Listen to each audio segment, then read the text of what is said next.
ভিতরের ক্ষতগুলো আমার আগের থেকে অনেকটা ভালো হয়ে গেছে, অনেকটা ভালো আছিও।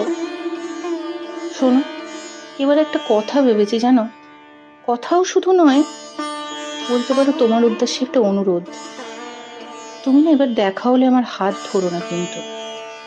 কি হয় জানো, একটা মায়া পড়ে যায়, তুমি ধরে রাখতে পারো না আর আমি প্রাণ ভরে তোমাকে ছেড়ে দিতে পারি না। আর এই ধরা ছাড়ার মাঝখানে যে গল্পটা তৈরি হয় বারবার, সেটা আর আমি বলতে চাই না।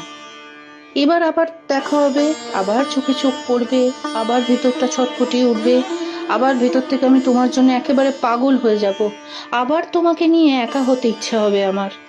হবে, এসবই হবে, হোক। কিন্তু যেটা হবে না কি জানো, সেটা হলো তুমি চলে গেলেও আমার আগের মতন আমি নিজেকে আর ছেড়ে দেব না। কোথাও যাব না আমি নিজেকে ছেড়ে, আর একা হতে দেব না, কিছুতেই দেব না।